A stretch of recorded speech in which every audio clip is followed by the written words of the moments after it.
yang lai cùng bel chang in ngil har nghe stop khát tiếng nên này lâu lúc đó bên lâu ngay thằng nó có giải đàn đi ô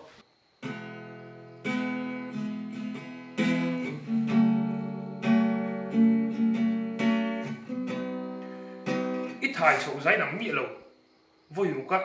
ít thải sầu huna lạc tụi nên các chính sĩ mà sẽ trang lại vui sari trang lại vui riết lại thải sầu thải sầu thải khác lắm bằng khăn lâu anh cho con một bê cho ta hắn ilang chút tiền cái này thiêm về này nè ồ chút tiếng sẽ thiêm là vin mi bùi bayถึงhuna cái tới rồi anh vùng khai em tổ tổ này nè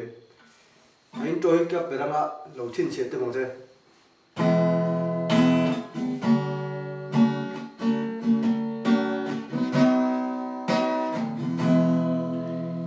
văn tiêu quay cao sẽ thiêm lộc đàn lý đấy suy đi cái sẽ thiêm đàn chú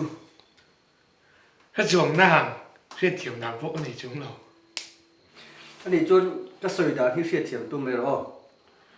cái sẽ thiêm đàn này nè program mà giải tủ sĩ à phải giải ngay đâu mi thiêm đâu tôi giải ngay đi anh đi chọn thế là con chú sẽ về tủ chú ni mà lại ô cái tập tu giải hun cái là hun thì mấy lồng ôi giải đó là để trong cái lạc sặc thầy tổ nàng chứ em mua mình lạc sạc đồn ôi giải đó là chuan nia em mua mình lạc sạc đồn cái tệ cái lồng cái tiền giải đồn em chi bao nhiêu chút tiền lắm mình lâu ít giải đó là cái rồi lạc sặc sẽ khai đến tổ đồn lâu cái chuyện đâu giải na lâu lạc chỉ cái suy một cái tiền lồng in về chuyện gì mà in như lùng bùi cái sự đó nhở cái đủ vàng em bao nhiêu lâu chuyện tình nhiều chuyện chi cái nia mà xe cái này về chụp thử mà ít rồi về chắc lâu nhiều chú ít nhiều là sẽ in chú ai hey đủ tổ lâu chỉ nằm về là hiền anh thích nghe đủ tổ lâu chín chú lạc sao xuống thì mấy không lâu làm về lẫn tiếng về lấy chuyên mò cái chắc gì tu mấy mình tiếng không lâu in là bảo là sẽ rồi thì cái bùi này mi là cái gì ô khai chú cái thục ngay là mình lâu à mà sẽ chụp sống nuôi mình chơi mà là chỉ rồi cháu về in vẫn mặc nọc về nghe giải tu mì về bộ giải trang cái cái này hiểu hey he pa hi giải đó là cái gì bùi đó cái này ê khôi giải tu nào mà vậy mà chẳng lẽ em muốn join meeting anh tia cho nuôi anh tia năm này đó là tác cho nên phim thu thục tụi mình tia anh phụa chọc hết tiền phụa chọc tiêu hi active nó tổ hi là tầm mất tầm chuan mà sẽ phim thu thục tụi mình số mấy tỷ box giải zero box nghe phim thu là anh chỉ hi ít sát đông tí nào mi ai phim thu thục chú à xuế ngay box à mà sẽ xuế tụ cái box đâu à yêu tiêu bài hiện giải thu tắc được đâu giải người thắc được đâu tầm box à chú tiền chúng có tiền về rồi ai đi sẽ chọn view rồi mà chả khó mấy idea chứ mà sẽ mi thu tắc được nên giải á anh giải thiểm đâu và người giải khác chứ phim thu hẳn là mất gì bọn này đấy này bà cả em thằng này sao cái tụm rẻ này à mà ngày nó kinh bài dâu đi hậu sắc khá chú tiền mi là phùa sa hẳn sắc thế chú à phim thu tụm lệ hẳn nắng mà là chú phùa tất là hey là phùa cái chút sợi lâu mi là thuốc xiêm sa bỏ à sát thiểm lâu nè và hẳn mố tắc ô anh là các cái đang làm đồn đi lâu cái mà giải đàn kỹ dấu khácอยู่khác đó lâu chú là việc chú có tổ chú ê anh là thu thì đang làm lâu khan nên nắng mà giải thiểm lâu giải lại về không mà người giải khác tôi đấy thì chú cái bộ mà ngày nó kinh bài thì chú có đủ nhiều có testimony là hiện được mất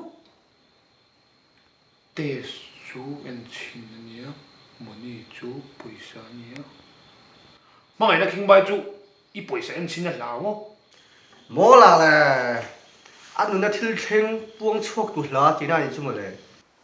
à cái đủ chăn cái chú mình chú có xây đủ đầu in sẽ đón xa mà các mùi hiền mò anh đúng chẳng am mi gì anh nghe đi anh tí bôi cả sát xuống đâu mà sẽ áo đàn mà sim hắc cả đủ chín tốt hẳn bù khá tới hiền nên cả ngay về thế tụi có mặc tắc tắc nhá mà rồi chứ status về là hiền nên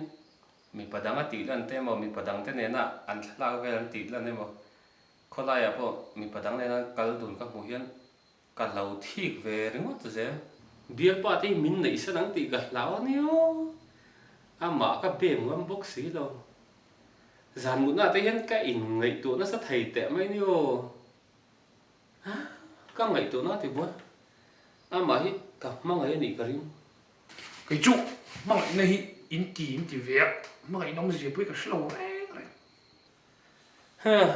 cái bộ mang ngày này cả rất thiệp biết đâu á bác anh lần sủa đàn thấy hình ẩm lớn cả xíu em tin cái má sẽ thiệp về đàn là chứ trên là cho nên thì nó khen tu nè hey mang ngày tên là mang ngày liệt về lâu vàng thế này thì đúng không mi nụn tết thì xíu cả trên là cho mình lạc lâu thế lạc cả xiêm tu thế xiêm nó khen tu để nụn ba ngày phải truyền tu thế hình nè mà rồi chứ mang ngày nó là thổ vét thâu nè sẽ thiếm tổ biết đâu à mang ngày nó chuẩn mang ngày bi cái này đâu rồi bi chân chú trên là thật à trên lim nó tê bè phê lâu về nha rồi đi cái đó mặc về khóc mày anh đi mang ngày nó hiền top trên này về ngâm lệ hay mang ngày nó nhẹ top bằng gì này là về nói na vào lòng phật bà pôn mình trốn tận xóa này cái chú cái rình đàn cho nên mà ở đây hiện top trên nó ôm về này cái đứa chân chú hey anh mang ngày tên là mang ngày về lâu vàng á khua rễ gì mà đang hàng cái đủ tổ lâu thì ăn chi về thì hiểu mà trên khát là anh mang ngày lạc lâu anh mang ngày tên sửa lên mà vàng rêu ruin thác khát tiền thì khát rồi anh ông về thấu bốc bác chúng làm mang ngày nó bốc hết top trên chú này về thấu này cái đứa chân chú phật bài na bin tlan chuak khopa mang ngày nó bốc này mà sẽ là sớm hun là xiêm về thấu mình mang ngày em sẽ là cắn suối bộ mình ngay đâm đủ thấu là trong in cắn suối lùi cắt bộ mình ngay đâm lên thấy đôi này sẽ cho nên vàn đâm chỗ xiêm cái rừng sớm hôn chỗ mà ngày về lâu tu tết ta là xiêm mình bốc xiêm mà ngày này cho top trên chỗ này về thâu mà rồi chỗ anh nó sao về thâu nhiều không mua giải tiếng cắn sợi lưỡi sốt rồi chứ mày chị mang ngày nó cái Isak mel darang katong hiyan Lung lai dung mo aking trin Ton lâu ni re na say hiyan Lim zai ren po karelo Lên đằng nê na nuôi hiền lấy đi lần mò nae lấy đằng bia thu đi lana min liam san hi cả lao ber dần tiếng lại khung bel giang in Hilli harre thiên laya khung lúa hay cái shil thiam lâu hay hi mô ni mai